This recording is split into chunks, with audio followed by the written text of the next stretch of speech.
And we are live. Earl the Pearl, G. Bush, Mikey McNuggets coming at you guys for a day 2 live draft party for the Cleveland Browns, who are set to make the very first selection in the second round of the 2025 NFL Draft after the trade that sent number 2 to Jacksonville in exchange for number 5, a future first, and the second round pick in this year's draft. The Browns are set to make 2 of the first 4 selections tonight if nothing changes. We're going to dive into all of that in a second, but to set up where we're at, the Browns took Mason Taylor yesterday.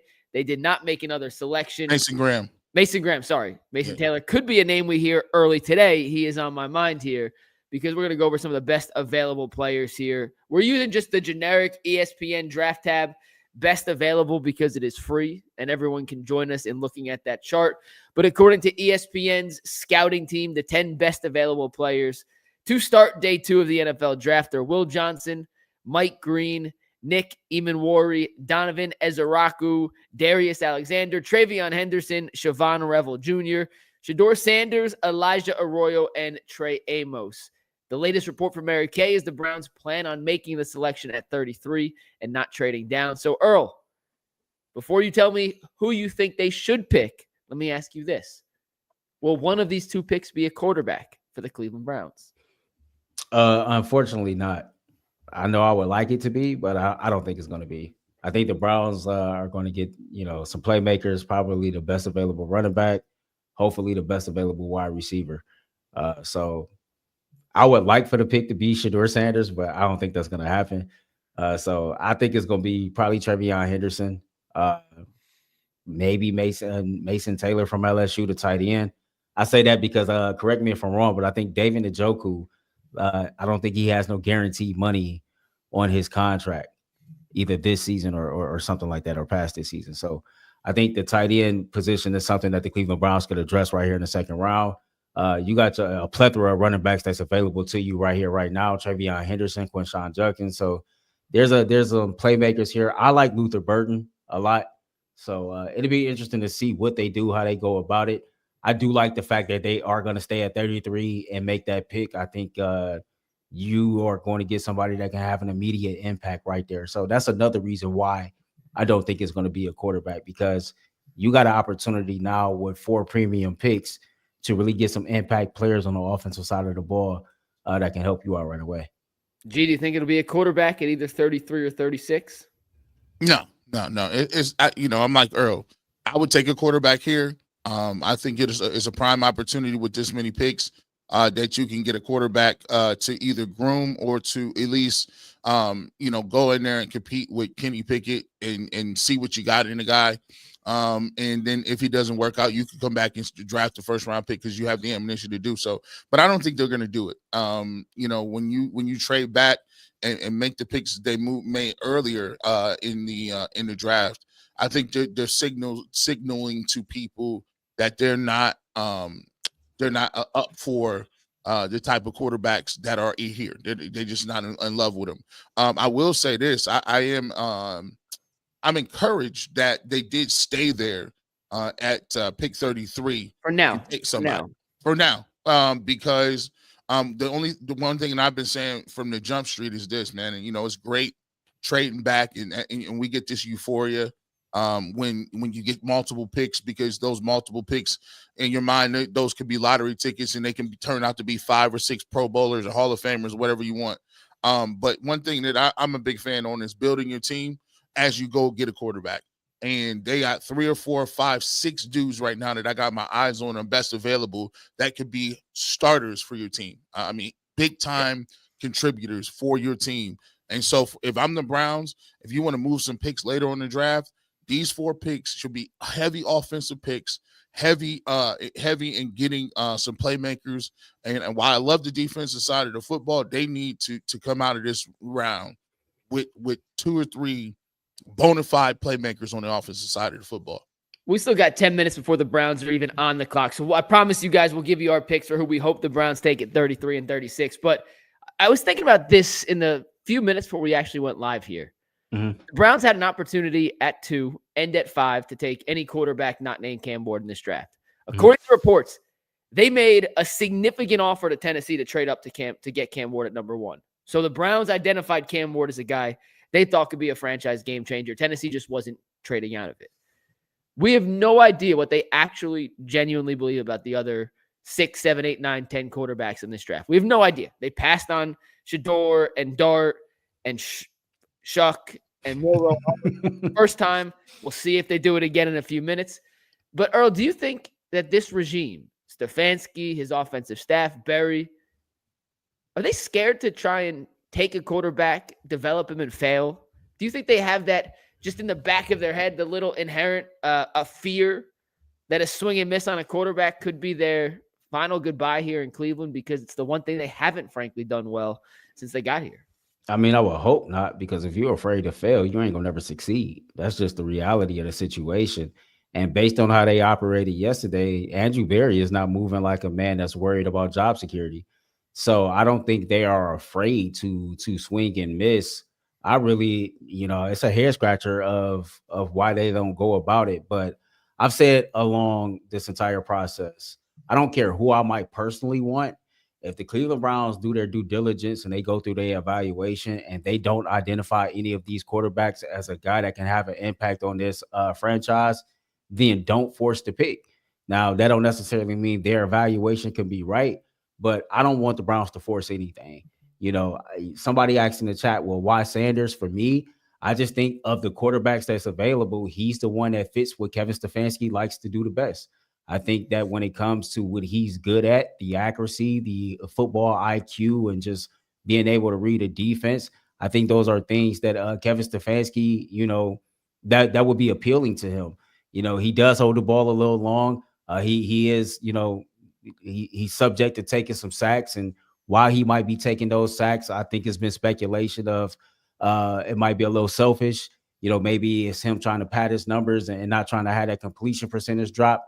Who knows? But I think that when you have whether it be mechanical issues or just flaws in your game, that's when coaching comes in. And if you trust Tommy Rees, if you trust Bill Musgrave, then developing a quarterback shouldn't be an issue, because no matter who they draft, whether it be in the second round, third round, or later, that player is going to have to be developed by the coaches on the staff. So technically, you're going to have to draft somebody and swing at it, and it may or may not be a miss. Who knows? G. Look, I hope, and I would like to think that anybody worth their salt that's in the industry, that's in the game, is not thinking that way. But I will say this: when you look at the trade back philosophy, one of the things that I like to bring in, and people will say, "Oh man, here you go with the theories, G. Bush." I bring this in. So let me throw an example at you. You draft Shedeur Sanders. Maybe you draft him here at 33 because, say, for instance, he was rumored to go there. You're like, he's on our board. We do have him as the best available player at this position. It is a second-round pick. We did get another second-round pick. How's about we just, we'll roll the dice and go ahead and take him. So what happens is you get to the season. Now there's a quarterback competition, right? They've already opened it up. Now Kevin Stefanski is in a place where he does not want to be. And that is, I believe that they went out and traded for Kenny Pickett because they did not want no smoke in how they was moving with stuff. They went back and got Joe Flacco. So push come to shove, you let him fight it out. Joe Flacco is 40-something years old. If he doesn't make it through the season, at least they have Kenny Pickett. And, they can go about their – I wouldn't say they're tanking, but they can go about, losing the games that they need to do to be in position next year. Now, the problem is if you have Shedeur Sanders on the roster, the second the Cleveland Browns play bad, or it looks bad, or it's putrid, what are they going to ask for? Shedeur.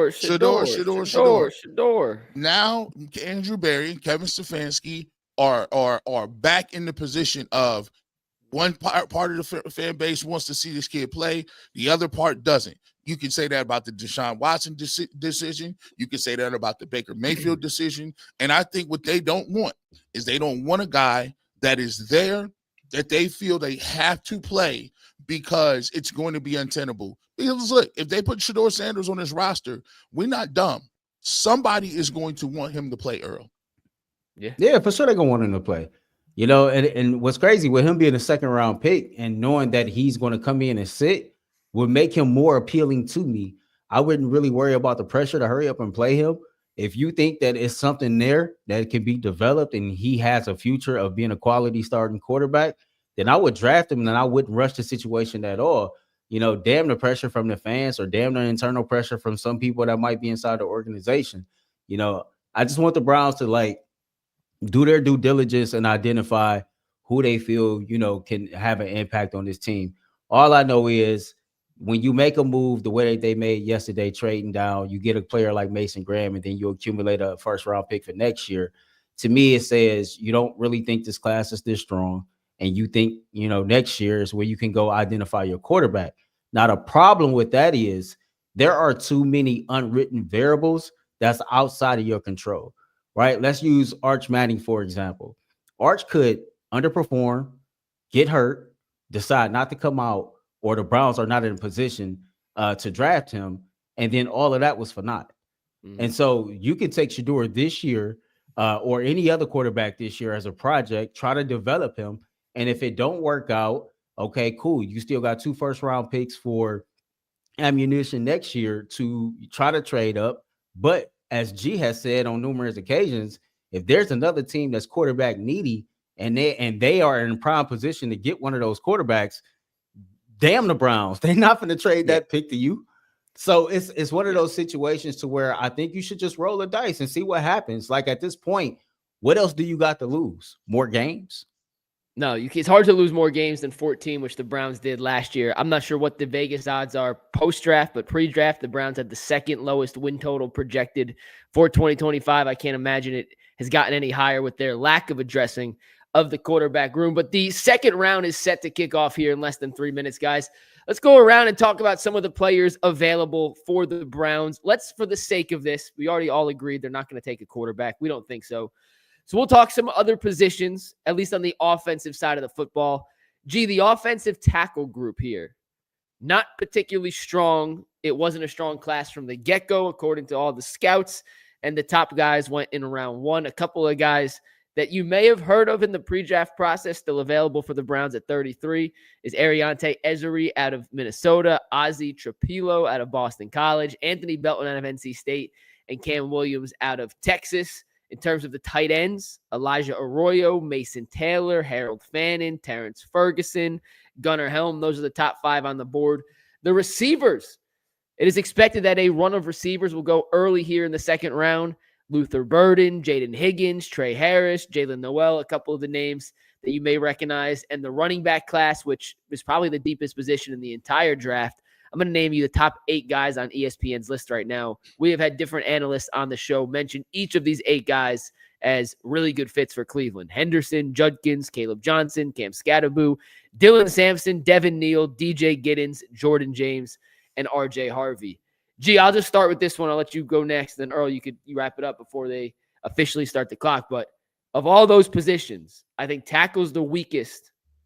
But there's some high-level guys in that receiving room that, or at least in the receiving group, that I think could be day one impact starters. And if I was the Browns, and I'm not trading out of 33, Luther Burden is the guy, and is a name on the card that I am handing in. This guy, when the draft process started, was the betting favorite to be the number 1 overall receiver taken. He fell off a little bit due to some off-field concerns, some character issues and whatnot.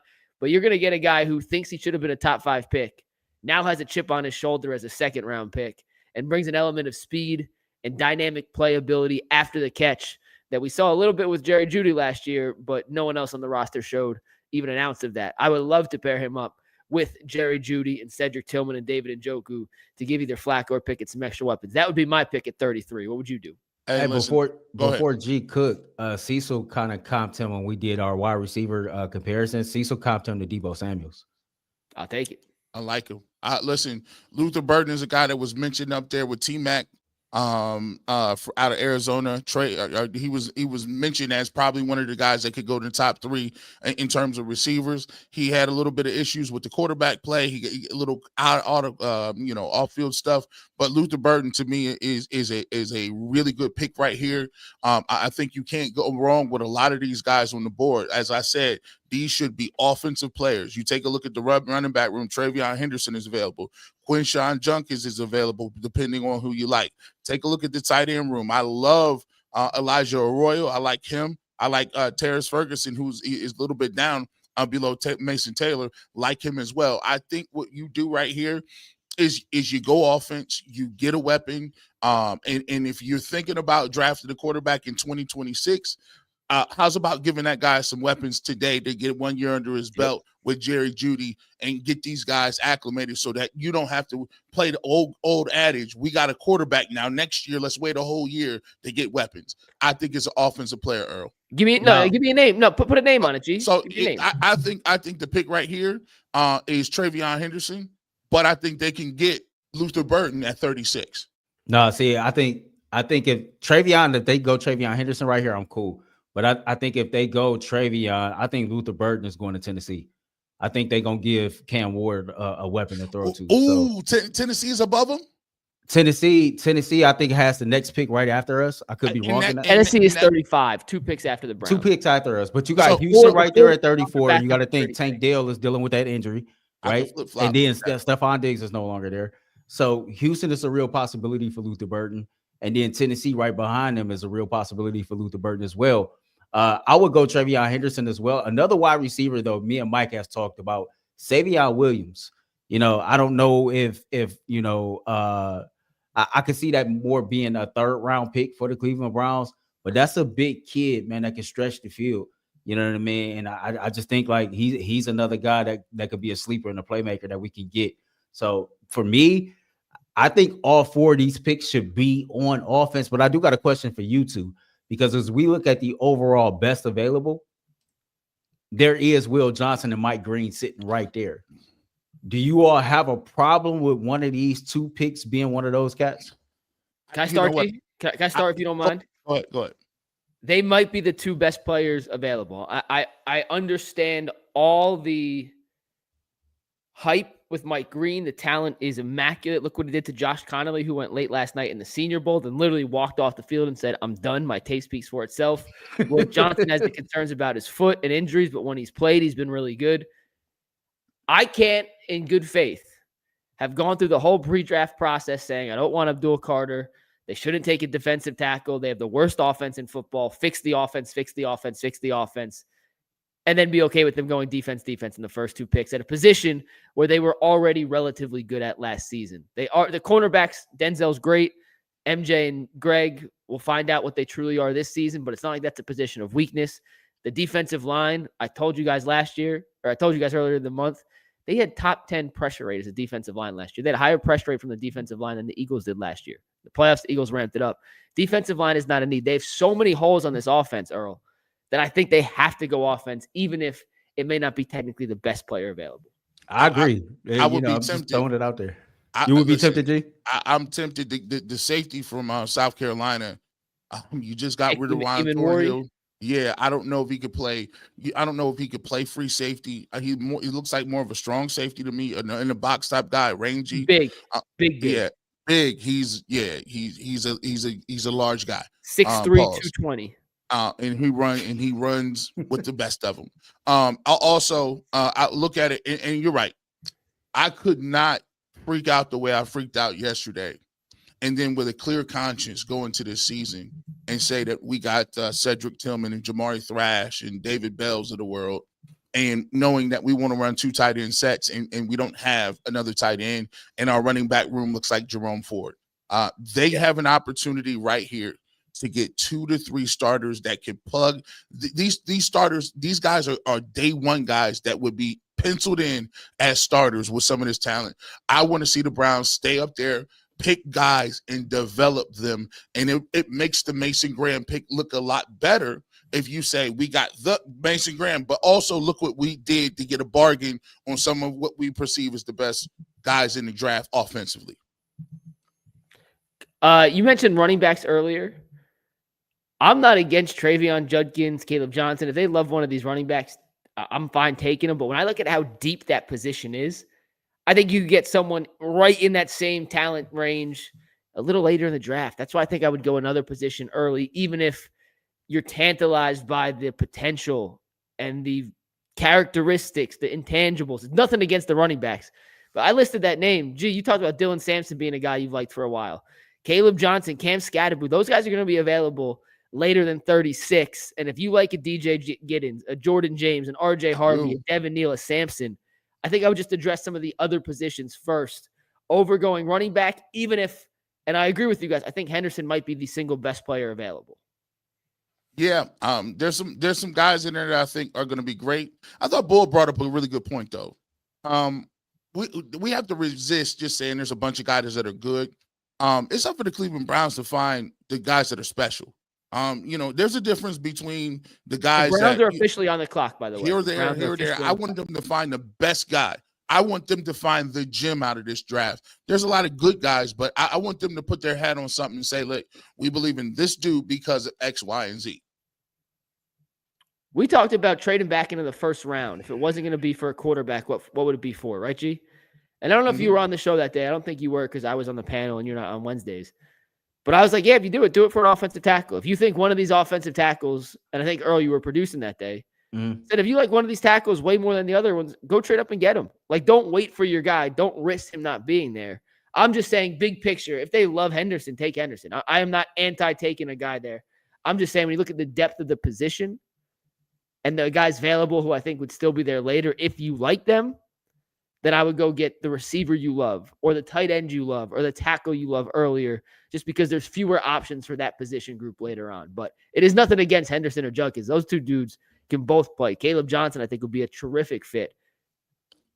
I'd take anything. That's the one I want the most. I'd take anything but an offensive lineman out here. Give me anything but a tackle. Anything. You want a corner? Take the corner. He's the greatest hire. Take the safety. Do not give me a tackle, please. Hey, man, shout out to everybody, man. We got over 1,700 people watching live, man. Make sure y'all like, subscribe, tell a friend, and jump in here. The comments is jumping. A lot of people, with sharing their thoughts on who they believe the Cleveland Browns should take. I seen a comment that says, man, Travion Henderson is a home run hitter, bona fide home run hitter. I agree with that.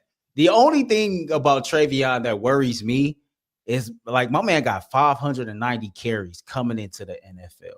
And I think that might be at the top of everybody that's a draft prospect right now. Like, he got some miles on him. And so you don't know how much durability or how many miles he got left, but I definitely think you get immediate return on investment, especially if you pairing him with a Jerome Ford and you still re-sign Nick Chubb.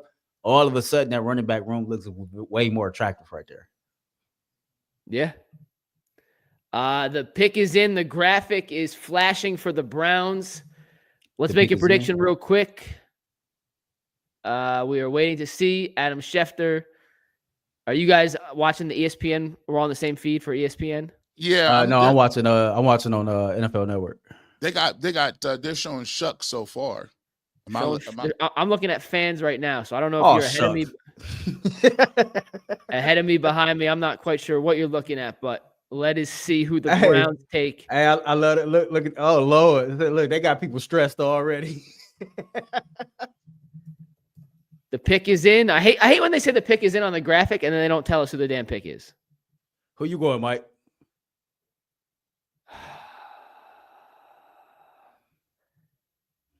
I'm sticking with Luther Burden. You going with Luther? G? I'm gonna go with Travion Henderson. Did you just grab your PlayStation controller? Yeah, listen, I'm watching on my Xbox, my PS5. I seen that. Yeah. Joe Thomas is announcing this pick right now, by the way, and Joe Thomas is hopefully walking to the stage soon. The Browns have tweeted the pick is in. It said the pick is in on the screen now for 2 minutes. Shedeur. Tell us the damn pick, please. All right, here comes Joe Thomas. Let us see. Joe Thomas hopefully delivers. If they take a defensive tackle again, G. No Diddy for real. Joe's holding up the W. I'm lined up now. I'm lined up. You see Joe on the screen? Yeah, Joe on the screen. He's throwing up a W. He's reading the card. Was it like the West Side W or was it the Wisconsin W? The Browns have taken Carson Schwesinger, a linebacker from UCLA, with the 33rd pick, the first in the second round. Carson Schwesinger He was, according to the ESPN rankings, what is he even listed as? Is he an edge? I can't even find him on the ESPN rankings. Woo! He's not even on the ESPN top 20 linebackers available. What does G's face look like? They took a linebacker? All those holes on offense, and they take a damn linebacker? Not only that, a linebacker that's not even ranked. I mean, listen, that's one ranking. Maybe I'm just not seeing. Hey, listen. I'm looking at ESPN right now. They got Demetrius Knight, Chris Paul, Danny Stutzman, Cody Simon. I don't see his name in the, what is his name? Carson what? Schwesinger. It was a name Jason Lloyd mentioned to us that he heard the Browns liked as we were leaving the UCSS studio today. But I don't think he meant at 33. G, thoughts? I'm gonna, because I don't know every single prospect. I'm scouring like PFF to find out like former walk-on, elite instincts. He's comped to Logan Wilson, 6'2". He weighs 242. I'm not gonna lie to you. I never heard of this dude. I've never heard his last name. He had a good Senior Bowl. Okay, he's the 53rd. He's the 53rd overall prospect, according to ESPN's Steve Mensch. So 53rd overall prospect. Carson Schwesinger, his stats last season at UCLA, he had 90 tackles, 4 sacks, 1 forced fumble, and 2 interceptions. In the 2 seasons prior to that, he had 27 total tackles. So he's a tackling machine. I mean, this screams to me that JOK is not healthy. Man, it screams to me that the Cleveland Browns playing with the Browns fans' feelings. That's what this screamed to me. Like, offensive tackle, running back, quarterback, wide receiver. Like, get it. Linebacker is a need. But you don't even go get the first or the second ranked linebacker that's in this draft class. You go get the 53rd ranked overall player. Like, tell the Cleveland Browns fans that you're not serious about 2025 without telling them you're not serious about 2025.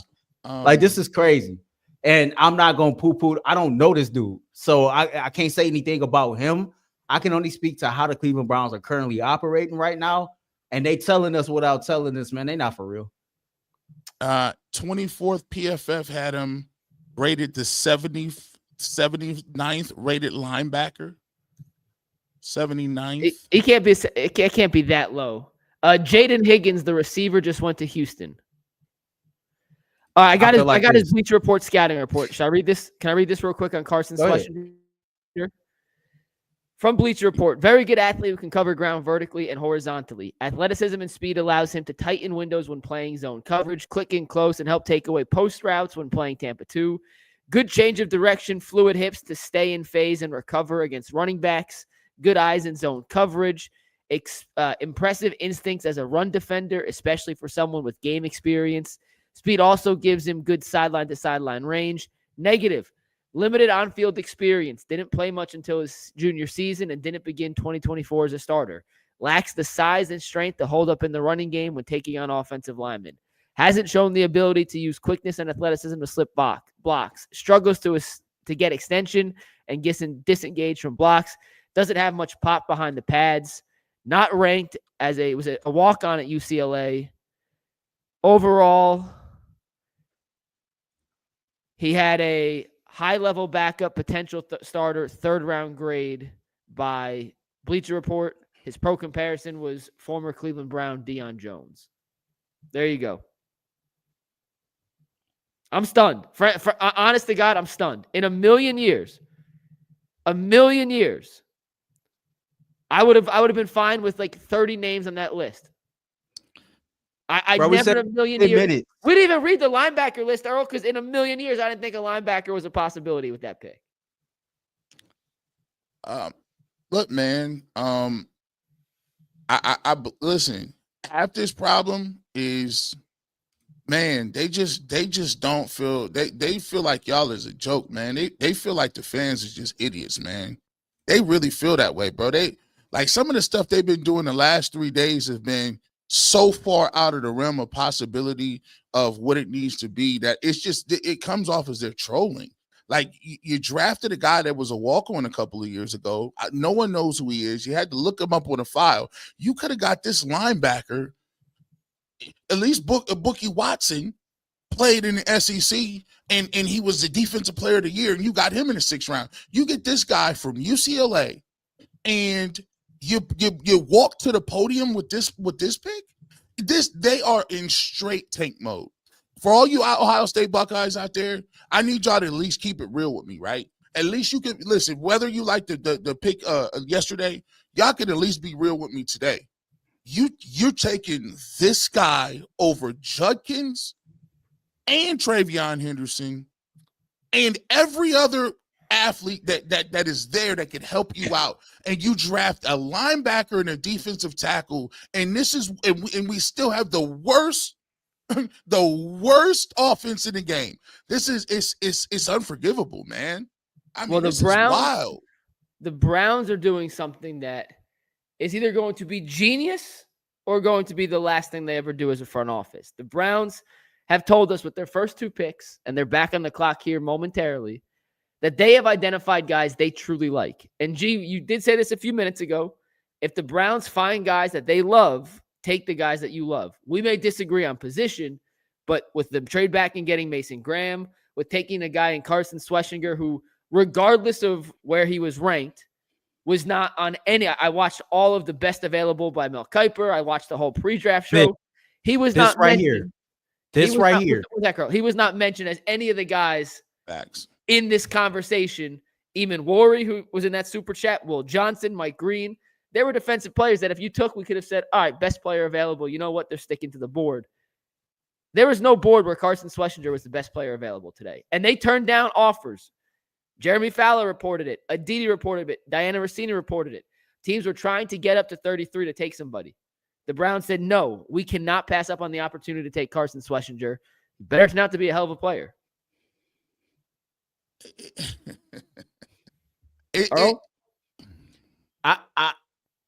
I really don't even, man.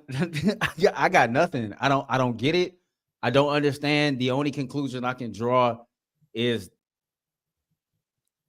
they like gentlemen putting on the season. It feels that way, and I could be wrong. And I ain't trying to overstep. It's only the first pick of 4 that's supposed to be made tonight. But as you just laid out, and this is a dude that is at not at the top nor near the top of anybody's draft board, draft ranking, position ranking, etc. I just think ESPN says he's number 2 overall at his position. Okay, cool. But of all the players that you could have possibly went and got, you go get this dude. I mean, correct me if I'm wrong. The Cleveland Browns didn't even average 17 points a game last year. And you still are not doing anything to address the offensive side of the ball. Your first 2 picks is on the defensive side of the ball. When everybody told us that this defense was ready-made, can go out there and compete right now, we just needed somebody on the offense. So the reason we this is not I don't understand it. I don't get it. I don't know why they're moving, how they moving, but you know, for everybody that's out there with season tickets and you know, they charging all this money. The Browns are really telling you without telling you they're not taking the 2025 season serious. So the reason we couldn't find Schwesinger on ESPN was as soon as the pick was in, they take him off the board. He was their 53rd prospect. He was their 18th best available prospect heading into day 2. He was their number 2 linebacker. And here's the pre-draft write-up from ESPN on him real quick. A former walk-on who had a breakout season with the most solo tackles in the country. His reaction time, motor, closing burst make him a sideline-to-sideline defender. He's an instinctive interior run defender, too. He locates the ball quickly, slips blocks. He matches well with running backs and tight ends. He excels in cover 2 looks. He's a reliable, sound, wrap-up tackler. Should be a solid pro, but not a star. I really don't even want to go there until I see what the second pick is. I want to see I really want to see what they're talking about, because now even Worry just went to Seattle. I mean, that guy is a monster, man. Even Worry is a beast, man. If you're going to go that, you just lost Juan Thornhill. You know Grant Delpit is hurt every other week. Your other guys are DeAnthony Bell and what's the other kid's name? Hickson. Rodney Hickman. I'm not even joking. The Browns probably going to go defense again. Yeah, they're on the clock. We'll find out. They are back on the clock. Joking, do you think they make the pick, or do you think they trade down? Well, I'm going to see what they. I want. Listen, if they trade down on Henderson, if they pass on Henderson again, listen. I'm gonna just wait to see what they're gonna do, man. I'm gonna just wait, man. Earl, let's make a prediction. Luther Burden's still on the board. All the running backs still on the board. The only receiver, the only offensive player that wasn't available 3 picks ago is Jaden Higgins, the receiver from Iowa State. Well, who do you think the Browns end up taking here? The Browns going to take Mike Green because he got character issues and he played defense. They're going to take a corner. Siobhan Revel Jr. is the top-rated cornerback on the board with Will Johnson. Shout out to Jeremy J. He said they're going to take a punter. The pick is in. The Browns pick is in according to the ESPN broadcast. We will give you up-to-date reaction as soon as we figure out who that pick is. But the Browns' number 36 overall pick is in. They didn't trade either of the 2 picks. We talked about that being a possibility, but let us see who the number 36 pick is for the Cleveland Browns. Would you be shocked? Would any pick here completely shock you? Joe Thomas is back out here. Joe Thomas even salty. It better be. It has to be. If this isn't an offensive player, we riot.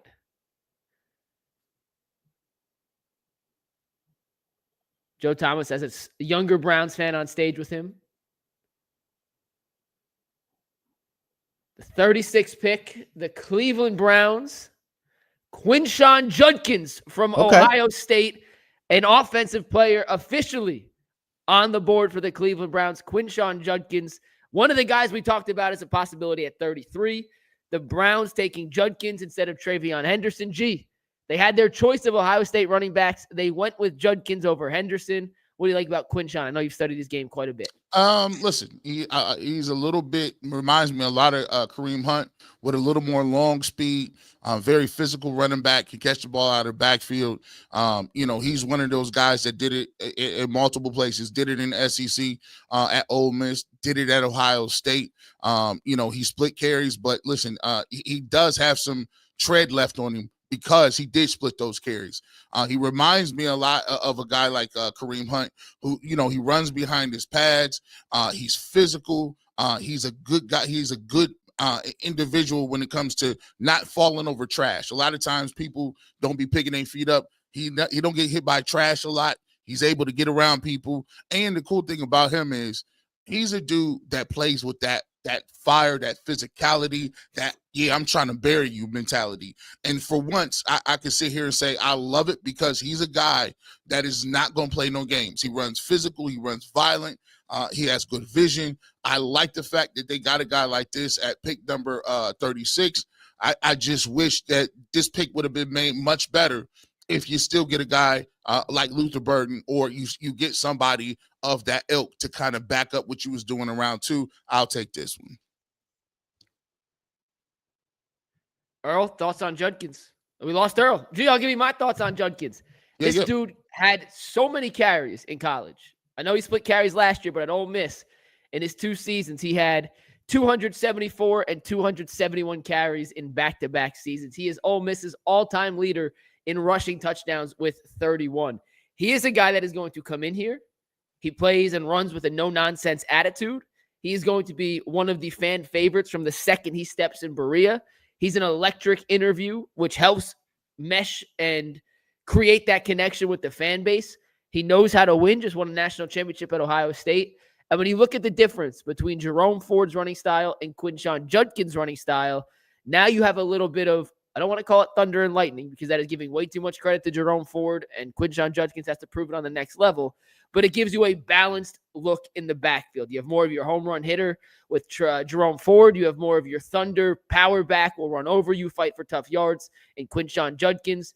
And he's going to be a Joe Flacco, Kenny Pickett, whoever's starting, a favorite of them early on because I can see him getting a ton of carries early for Cleveland. If they took Judkins with the 33rd pick, I would have celebrated. With the 36th pick, it is equally as good of a pick. And I think the Browns, after going defensive in the first two selections, hit a home run here with their 36th pick. Earl, thoughts on Judkins? I love the pick, man. To me, like, that's Kareem Hunt Jr. right there, right? Like, and where everybody knows how the city of Cleveland and Browns fans love Kareem Hunt. And so you get a younger, fresher version of him. I think he's an every down back. I think he's somebody that can catch the ball at the backfield. And I think he can pass block. I think he can run between the tackles. He has enough speed to get outside the tackle, outside the lines. He doesn't quite have the home run speed that Travion Henderson has, but, you know, Jerome Ford can be a nice change of pace back to him.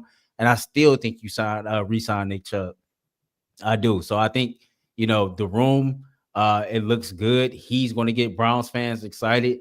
The number 1 jersey is available. So, you know, they have a jersey they can go purchase, and it should be cool.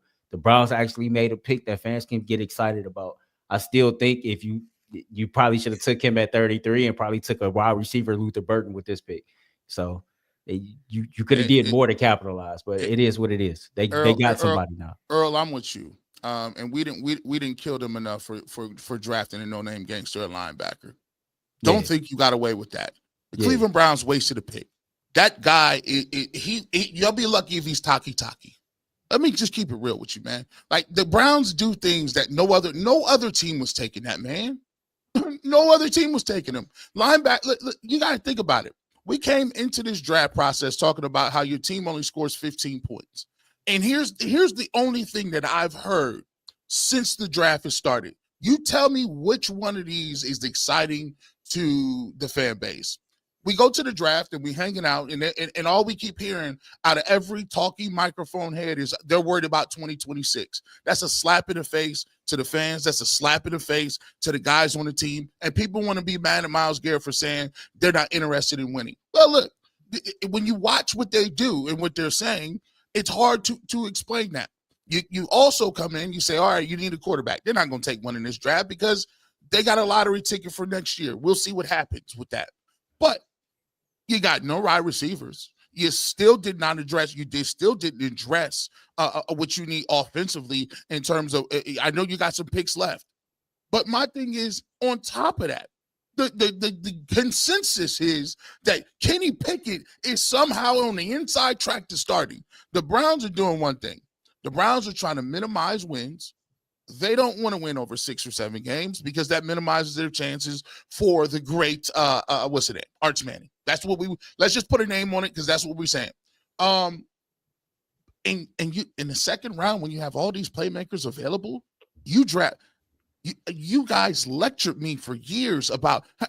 They must love him, G. They must, and they better be right. Like if Schwesinger turns out to be an absolute stud, stop. They're right. If he doesn't, it's an objectively bad pick and a reach for a guy that consensusly wasn't great at the top 50 prospect. So and let me tell you this though, too, Earl. Like we got, when we were talking about quarterbacks, we got a lecture about reaching. Y'all statisticians crack me up with this. You give us a lecture every time there's an offensive player, every time there's a player we want, every time there's a free agent on the board. You tell us it's the name, it's the shiny toy, it's the flashy thing. You're blinded by the lights, G. Bush. Just take. But you telling me you in the second round and you go up 8, you reach 18 slots. He's the 18th best player on the board. You come out the gates with that. Don't lecture me no more about boards. I'm not saying I like the pick. I'm saying I'm better than the other people. They better hit it, because if he doesn't turn out to be a damn good player, it's an objective failure, and it's an easy one to look back and say he was not rated as one of the top players, one of the best available guys. Consensusly, every team has their own boards. The Browns are going against the grain, finding guys that they identified. And guess what? Andrew Berry's track record of guys that he has identified is shit. Trash. It's shit. It is. So, like, take that as what it is. I'm not saying I agree with it. I'm just saying. No, not you. I'm just saying. We talked about at quarterback. If they loved any of these guys and they took him at 2G, we would have said, you know what? It's kind of batshit crazy, but they put their balls on the table. They identified this guy. They're doing it with, it's not number 2 and it's not a quarterback. It's a linebacker at 33, which makes less sense than a quarterback at 2. I don't get it, but it's the same principle. So we better hit. And Carson Schwesinger may be a great player. All three of us weren't very familiar with this game. Just like Jalen Tyson, when the Cavs drafted him, I had to do a little research. I don't know the ins and outs of Carson Schwesinger's game. All I'm saying is when you make a move like that, if you're the Browns, and you take a guy who is consensusly not in that conversation as one of the best players available at a non-premium position, you better be right. And Andy Berry does not have the track record that makes me confident that this pick's going to hit. And this is what I'm saying. People will tell you, oh, well, he was one of the best linebackers. You do not make linebacker a priority when you have an offense like that. Like what you're trying to do, you see, these guys think they're smart. I get it. This is the softest tank that I've ever seen in my life. Here's what they're doing. They're giving you shiny little toys so you people will fall for it. Hey, give them Flacco, but still play Pickett. Hey, listen, draft the linebacker from Timbuktu, but give him Judkins too. Listen, you're handcuffing. Who are you? What are we doing? This Browns team, can you tell me right now, unequivocally, are the Cleveland Browns better right now than they were before the draft started? Mason Graham is better than a defensive tackle they had. So, but marginally. But they have 3 chances to get much better offensively, G, and they didn't. And they passed. The linebacker decision. Listen, I'm going to be honest with you, bro. If you're sticking up for the linebacker decision, I'm not going to argue with you because you actually don't know what you're talking about. You might just play fantasy football. I'm going to have to reduce you to dudes that just type in on the internet because nobody is drafting a linebacker that high. I don't care who had him high on in a position battle. You get linebackers that are in the 5th, 6th, 4th round, bro. That's what you do. Andrew Berry has a habit of drafting guys, overdrafting. Who was coming to get Siaki Ika? So I keep seeing a lot in the chat saying like the Browns made this pick because Jock might be done because of Jock. I think that's a Will Dub moment. Like I think we all are aware that Jock is hurt and that he might not be able to play. But I think we're all alluding to the fact that there were better linebackers available. And because it's not a premium position, you could have got one of your 3rd round picks, or you could have got one with a 4th round pick. That was unnecessary to take that man with pick 33. And if he turns out to be an all-pro, then I'll eat crow and then I'll be wrong on that. But Luther Burton and Quinshon Judkins probably should have been your picks, and that would have appeased the Cleveland Browns fans. It just don't make sense. It's a head scratcher. I'm well aware. Everybody else is well aware that Jock, might not be available to the Cleveland Browns. But you re-signed Devin Bush. You just signed Jerome Baker. You just drafted the linebacker last year. What's his name? Nathaniel Watson or something like that. Watson. And so, like, for it to be a position that's not premium, and you look at how Jim Schwartz, runs this scheme, it's not like you got that many linebackers on the field anyway. You could have took that safety that went to Seattle, and he could have played in the box as an extra linebacker if you wanted to go that route. It just didn't make sense. Yeah, we all understand that Jock might not be available, but you could have gotten a linebacker with one of those 3rd round picks or a 4th round pick, and it still would have did the job. And listen, my thing is we get to the point and we do the same thing every single year. I mean, I've been doing this for almost 20 years now. Every single year. I don't know where y'all came from. I was there when they traded Julio Jones. I was there when they took Gerard Warren at number 3. I was there when they drafted a center in Jeff Hain. Listen, I've been doing this for a very long time. And somebody in the chat said that Devin Bush ain't shown shit. I thought last year was probably the best season of his entire career. He earned a 2nd contract from the Browns. Listen, the reality of the situation is Travion Henderson just went to the Patriots. Shout out to Henderson. Yep. Henderson. Good for him. AVP. He had an AVP system. It just goes on the value of the situation. Linebacker is not a value position. You have to be great to be a 1st or 2nd round linebacker. You have to be a guy that can play 3 downs. Read his traits again. Please, can you read his traits? Because some people keep telling me, oh, they had him rated this and rated this. Listen to what he's saying. This was his Bleacher Report scouting report. This is Bleacher Report. Take it for what it is. Positives. Good athlete who can cover ground vertically and horizontally. Athleticism and speed allows him to tighten windows when playing zone coverage, click and close, and help take away post routes when playing Tampa 2. Good change of direction and fluid hips to stay in phase to recover against running backs and tight ends in man coverage. Good eyes in zone coverage. Impressive instincts as a run defender, especially for someone with little experience, and he has the speed to beat offensive linemen to the spot. Negatives: limited on-field experience, lacks size and strength to hold his ground in the running game when taking on blocks from linemen, hasn't shown the ability to use his quickness and athleticism to set blocks, struggles to get extension and or disengage from blocks, needs to develop a move to escape, doesn't have much pop behind his pads. Overall, this is their full write-up on Carson Schwesinger. A former walk-on turned All-American, Carson Schwesinger is one of the biggest risers in the 2025 class. He barely saw the field defensively, didn't even begin as a starter this past season before blossoming into one of the most productive linebackers in the country. His athleticism stands out. He has springy legs and moves vertically and laterally well to cover a lot of ground.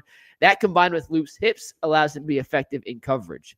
However, he gets pushed around far too easily and ends up on the ground too much as he needs to add lower body strength to anchor. Additionally, Schwesinger must improve his upper body strength to get extension and stack and shed or develop a move to escape blocks.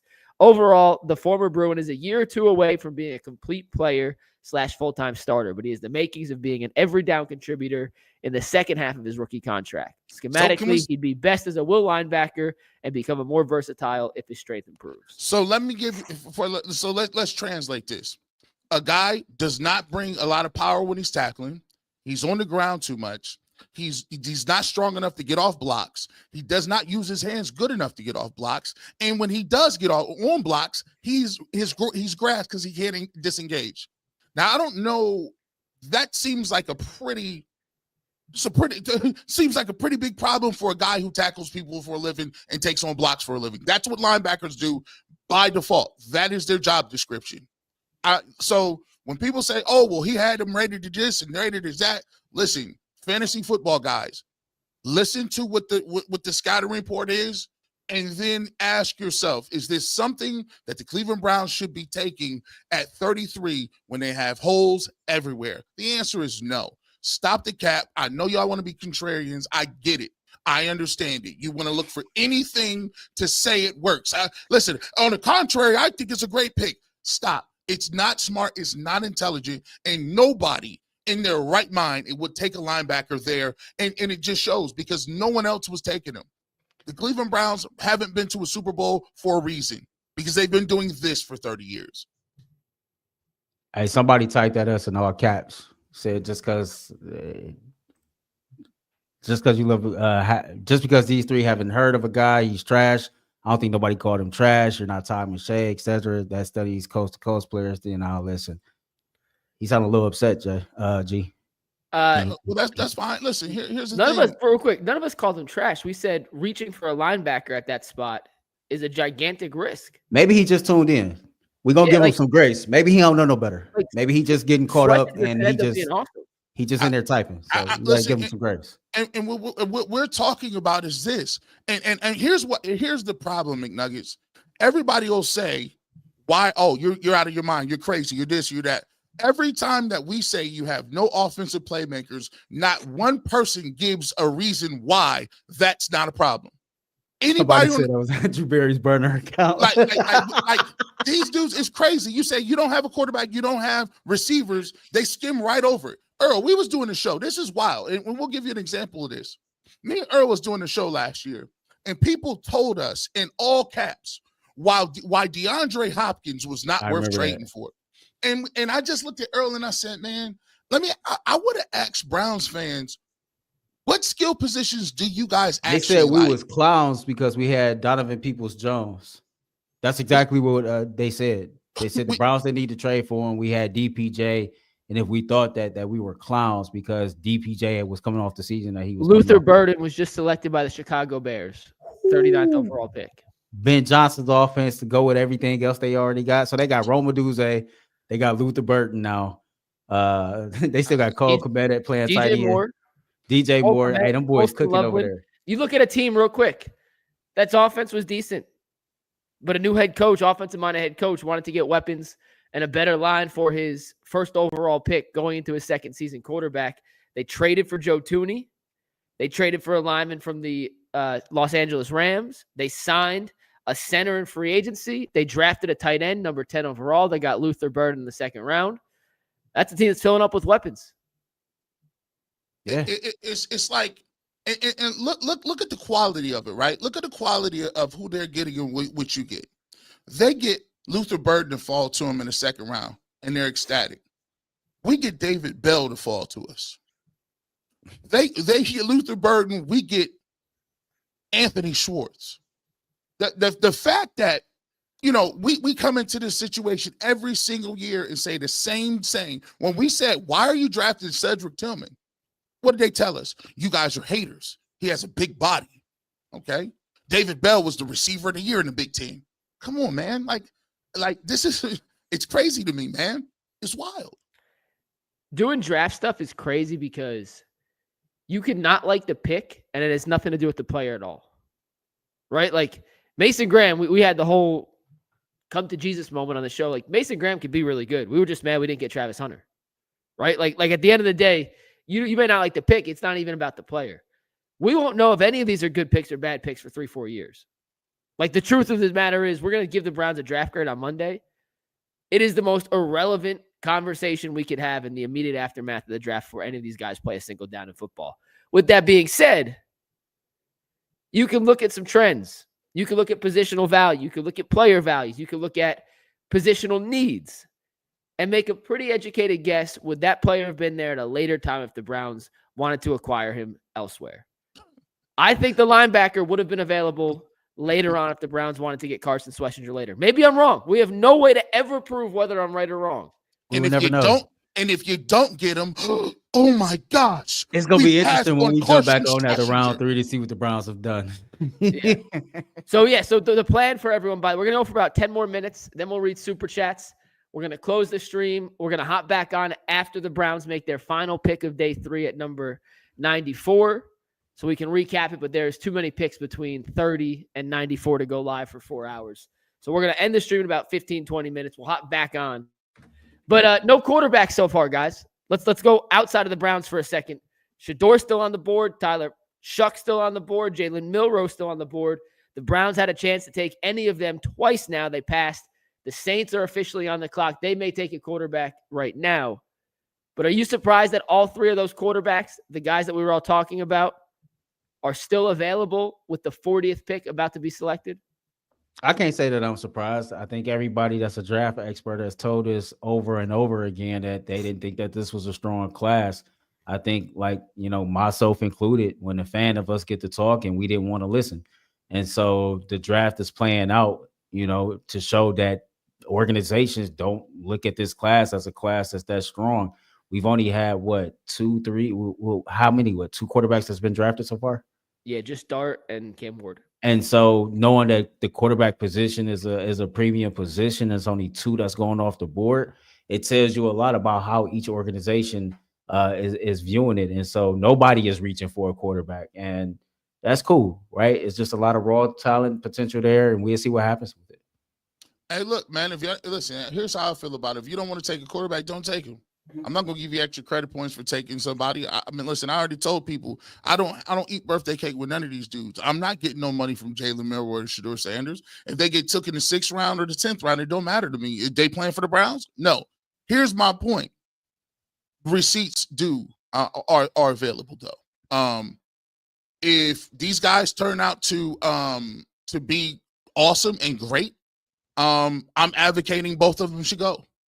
If you pass on generational people, if Travis Hunter turns out to be one of the best wide receivers and is a Hall of Fame type player, and they pass, Andrew Berry and Kevin Stefanski should face consequences, just like with these quarterbacks, because they need a quarterback, right? So here's the thing. All I'm going to say is the one that they do get, I'm going to let you know. Tyler Shuck, New Orleans, officially off the board. There you go. They got Tyler Shuck. So that means Shedeur Sanders, at minimum, the 4th quarterback taken in the draft. You look when we started this whole process, and then we'll get to Super Chats in 1 sec. I mean, he was the favorite to be the number 2 pick. And Tyvis called it from the get-go. And it may be the best. He said some really dumb stuff on UCSS this week. We love Ty, but he said Steph wasn't in his prime. back in 2016, and he said some other things that made you kind of question Tyvis, but he said from the get-go, the Shedeur outwardly flirting with the Browns was fishy, and 40 picks in now, he's still sitting there waiting to hear his name called. It's been a hell of a day and a half here for Shedeur. But let's get to the super chats real quick. First one comes from Troy Sexton, who says, keep speaking the truth, G. Be our voice, no more allowing the Browns to punt on seasons. They already did it. This was a soft punt right here. EJ El Jefe says, if the Browns get Sanders, if Stefanski fails, we'll have Dion as our head coach with Warren Sapp as our D-line. This will guarantee success. No, that's not going to happen. Kessler Gaming and Music says, let's get 3 defensive tackles tonight, baby. He also says, this is it. I'm officially done watching the NFL. Sell the team. Best decision I ever made was getting rid of my season tickets before last year. Nathan S. says, just fire AB. Don't even let him finish the draft. Levi Thomas says, you cannot convince me that this is not on purpose. 30-year-old Browns fan out. Jeff's Bookshelf says, and we met Jeff yesterday. What's up, Jeff? Yes, Shout out to Jeff. He says, this tells you this season means nothing. I think yesterday told you that. Today confirmed it, if there was any doubt. Saab said, how can these a-holes sit there in the war room with smiles on their faces? Rick Snyder said, did Joe accidentally read their 7th round pick? Jonathan Knowles said, AB is a spy for the Steelers. Hell-bent on destroying the franchise. I'd rather him had convert Eamon Warrior to linebacker. Why don't we trade up for Jahad Campbell? Campbell was the 31st pick. That was the player the Eagles selected when they traded ahead of the Chiefs by 1 spot. But he was also a consensus top 10 player in the draft, top 15 guy. So a little different circumstances.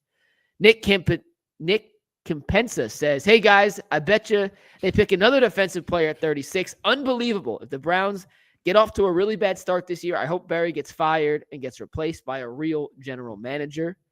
Dice Optional says that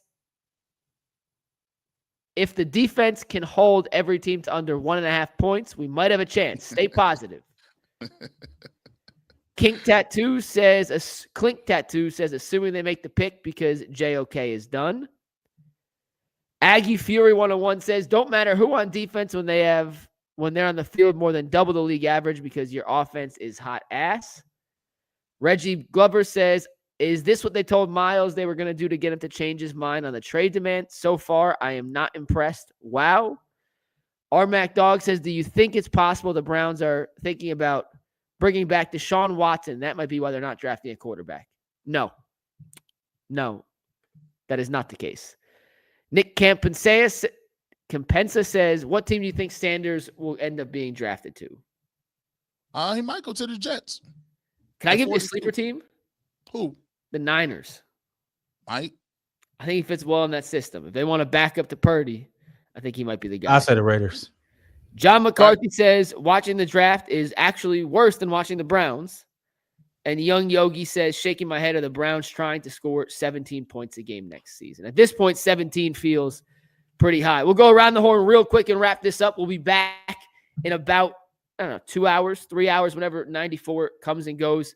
But Earl, your thoughts real quick on picks 33, Carson Schwesinger and Quinshon Judkins at 36. Man, I can't say no more than I already said. I think they reached that 33. I have no problem with the pick of Judkins at 36. I think you're getting another version of Kareem Hunt. I think he's going to make some plays for the Cleveland Browns and give the fans something to cheer about. G? Like Judkins, like the pick. I don't know what the hell they was doing at 33. I mean, they're not. They can't be serious with that pick. I mean, to me, they're unserious about a lot of stuff, and I'm not interested in hearing the rationale behind why. I don't care about the why. This team is 3-14 last year. They went through 1-31. They have not drafted well. They have not developed well, and it almost seems like they're auditioning for them to be the faces of the Cleveland Browns. They don't. They want to, I don't know if they want the same title that we give the Guardians, because the Guardians' most recognizable people is Terry Francona in the front office.